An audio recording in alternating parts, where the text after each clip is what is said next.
ভারতে যে ইস্যুটা হলো সিজেপির, তো এটা তো তাদের প্রাথমিক বিজয় এবং এটা কেবল শুরু।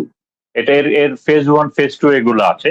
তো এখানে বিজেপি একটা অত্যন্ত বুদ্ধিমানের কাজ করেছে যে তারা তাদের বড় পতনটা টের পেয়ে তারা কিন্তু প্রথম কাজ যেটা করেছে, তারা ওইভাবে বল প্রয়োগ করে নাই, শেখ হাসিনা আওয়ামী লীগের মতো বল প্রয়োগ করে নাই। তো শুধু ওইভাবে বল প্রয়োগ করে নাই, কারণ ওই ভয় ছিল, তারা তো প্রচন্ড ভয় পেয়েছিল, আমরা তো দেখেছি।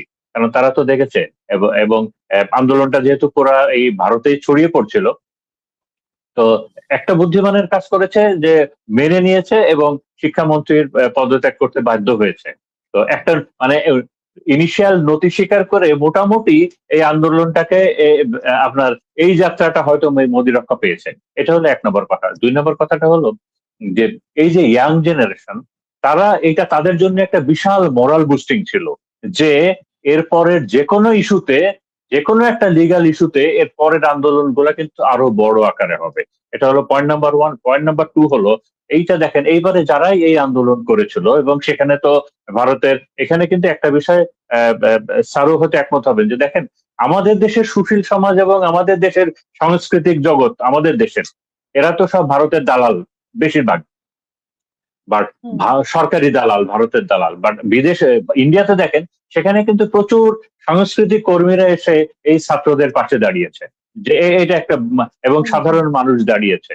তো সেখানে যে বিষয়টা সবাই বলেছে এবং খুব ক্লিয়ারলি বলেছে যে আমরা যদি শুধুমাত্র মুসলমান হতাম কিংবা আমরা যদি খ্রিস্টান হতাম, আমরা যদি মাইনরিটি হতাম, তাহলে এই বিজেপি সরকার হয়তো আমাদেরকে পিষেই ফেলতো।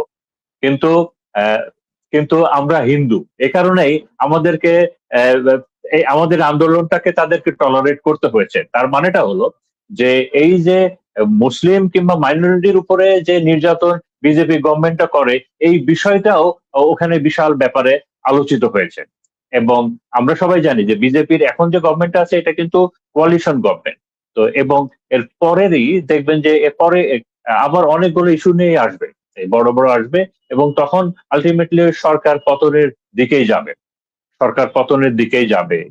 এর পরের গুলা আর ওইভাবে বিজেপি গভর্নমেন্ট সামলাতে পারবে না। আমি ওই ইরান ইস্যু নিয়ে আর জাস্ট 2টা কথা বলে আমি আমার বক্তব্য শেষ করবো। দেখেন, আহ, এই যে চলমান যে ইরান ইসরায়েল এবং আমেরিকার যুদ্ধে সর্বশেষ যেটা হয়েছে, যে ইসরায়েল একেবারে মানে প্রচন্ড পরিমাণে এক্সপোজড হয়ে গেছে।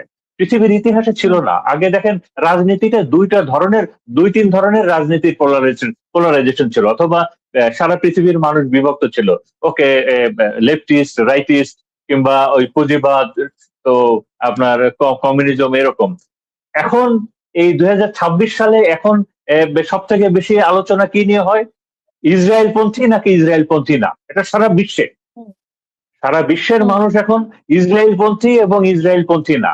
গাজার উপরে তোমাদের সহানুভূতি আছে কিংবা নাই, এই যে নতুন পোলারাইজেশন এইটা হয়েছে, এই যুদ্ধের এইটা একটা বড় অ্যাচিভমেন্ট। দ্বিতীয়ত হলো ইসরায়েল যে তাদের গ্রেটার ইসরায়েল যে প্রজেক্টটা ছিল, সেইটা একেবারে এক্সপোজ হয়ে গেছে। তারা তো ইরাকে ঘাঁটি করেছিল, আজারবাইজানে পর্যন্ত ঘাঁটি করেছিল।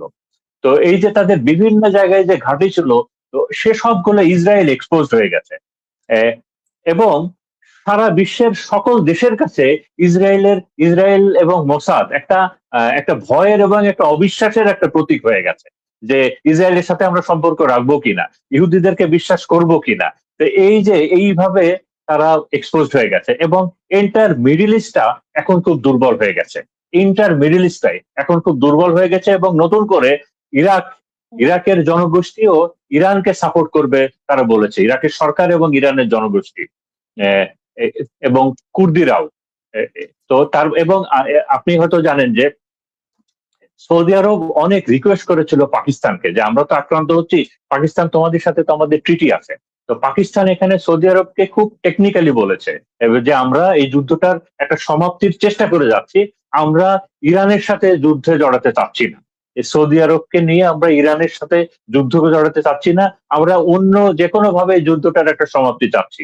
এবং আমি যেটা দেখতে পাচ্ছি সেটা হলো যে যুদ্ধ তো প্রায় শেষের দিকে, আপনার ওই ইন্টেন্সিভ ওয়ার শেষের দিকে, বাট ওই কাগজে কলমে কবে শেষ হবে জানি না।